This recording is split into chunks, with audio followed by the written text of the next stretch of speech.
Hello everyone, welcome to exam point. Exam point में आपका स्वागत है।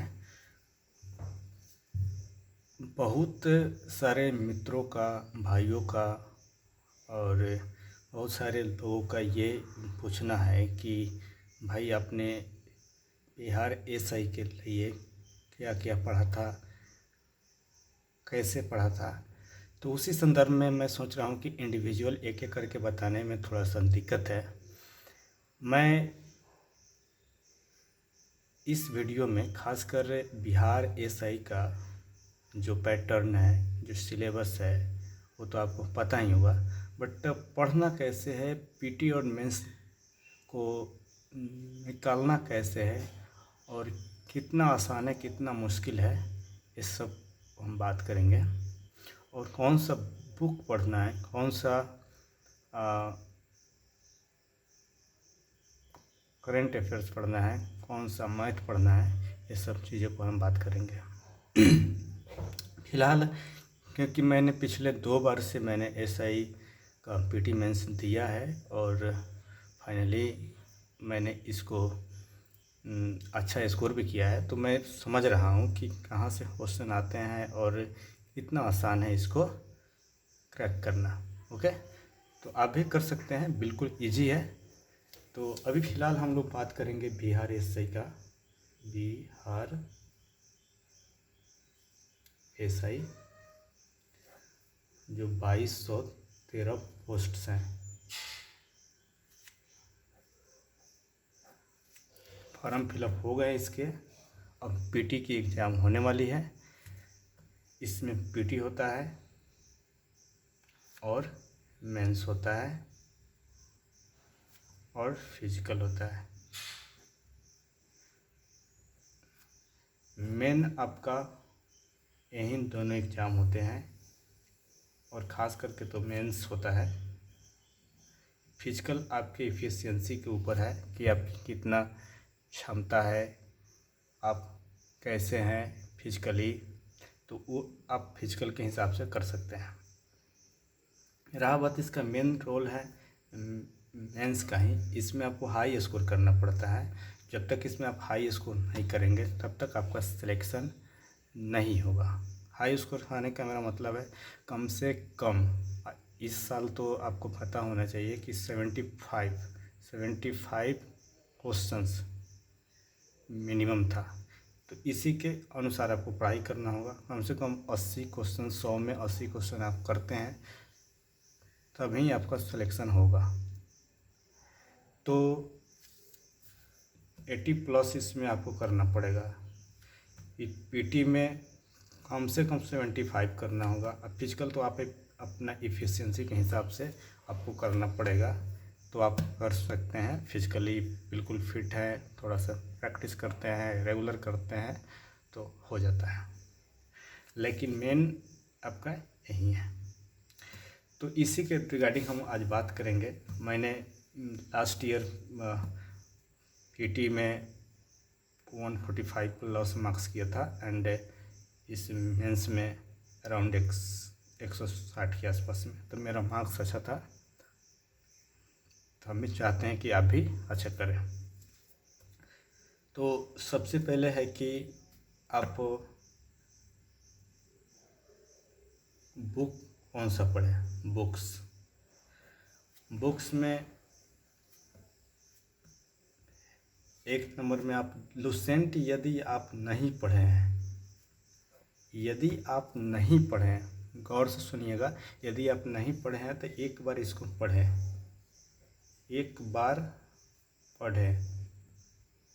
ठीक है। दूसरा बुक्स है जो अगर ये आप पढ़े हैं तो आपको पढ़ने की ज़रूरत नहीं है। NCERT सार संग्रह जो संग्रह आता है, आपको उनका नाम है महेश कुमार बरनवाल का,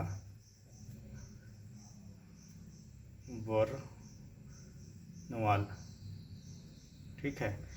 इनका ये पढ़े, एक बुक काफ़ी अच्छा है। मैं आपको, अगर ये पढ़े हैं, लुसेंट एक बार पढ़े हैं तो ये नहीं भी पढ़ते हैं तो कोई बात नहीं है, आप इसको लाइन बाय लाइन इसका पूरा क्वेश्चन आंसर आप पढ़ें, ठीक है। यहीं से क्वेश्चन आपके बनते हैं। और मैं मैथ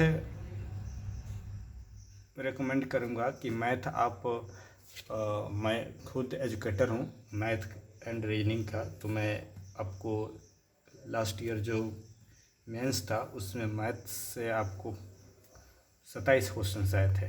कितने? 27। तो इसका भी वेटेज आप देख सकते हैं कि इस एग्ज़ाम में पीटी में जहाँ पर आपके 27 माने 25 से लेकर 30 करेंट अफेयर्स पूछते हैं, वहीं मेंस में आपको करेंट अफेयर्स को ना पूछकर मैथ एंड रीजनिंग तो है ही, मैथ एंड रीजनिंग 27 पूछे गए थे मेंस में। तो मैथ तो मैं आगे चलकर बताऊंगा क्या पढ़ना है, कैसे पढ़ना है। फ़िलहाल अब पीटी एग्ज़ाम दे रहे हैं तो पीटी में आप कैसे 150 प्लस करें ये सोचना अति आवश्यक है। तो ये पढ़िए, ये काफ़ी अच्छा बुक है। अगर लूसेंट पढ़े हैं तो इसको लाइन बाय लाइन करके पढ़िए, नहीं तो पहले एक बार आप लूसेंट पढ़ें ही पढ़ें। अगर ये पढ़ते हैं उसके बाद ये पढ़िए, उसके बाद करंट में एडुटेरिया का आता है, वार्षिक अर्धवार्षिक वाला नहीं, क्वेश्चंस आंसर फॉर्मेट में आता है एंड उसमें कुछ कंटेंट भी होता है, तो वो आपके मार्केट में अवेलेबल वो पढ़ें। उसके बाद में आप इतना करते हैं तो आपका रिजल्ट हो जाता है। दूसरा चीज़ है कि आप मॉक टेस्ट कहाँ से कराएं, तो मॉक टेस्ट प्लेटफॉर्म का जो प्लेटफॉर्म है उसका वॉल्यूम वाइज आता है, तो आप जैसे वॉल्यूम 1 आ गया, वॉल्यूम 2 आ गया, वॉल्यूम 3, ये मोर देन सफिशिएंट है।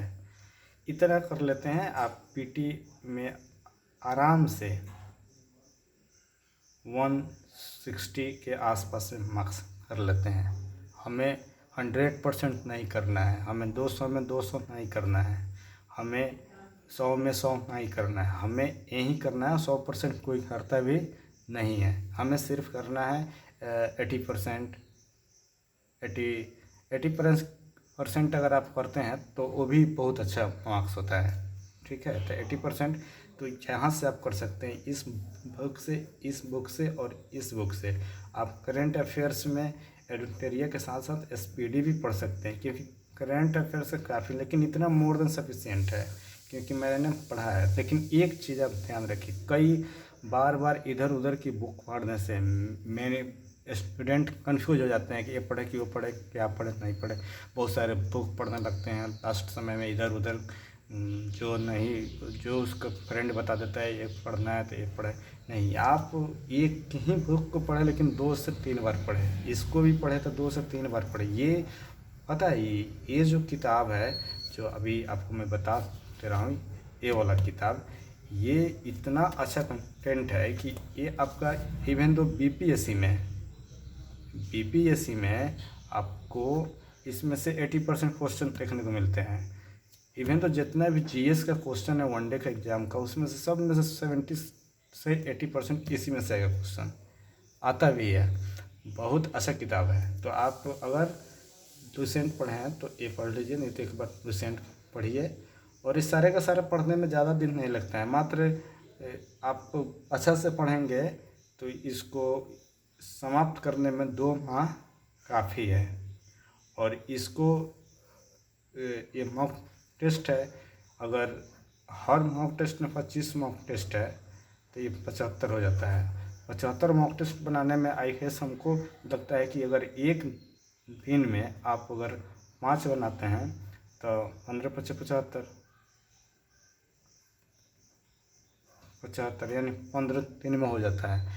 तो ये सब पढ़ते हैं तो मॉक टेस्ट में आपको इजी हो जाता है।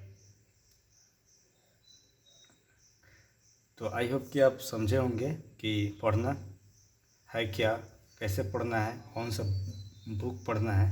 ये सब अगर आप करते हैं तो आपका निश्चित रूप से पीटी में आपका समझिए 80% मतलब कि 160 मार्क्स आप अचीव करेंगे और आप अपना रिजल्ट करेंगे।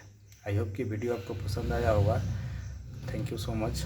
हाँ, एक बात और, अगर वीडियो पसंद आया है तो इसे लाइक करें, अपने दोस्तों में शेयर करें। Thank you so much.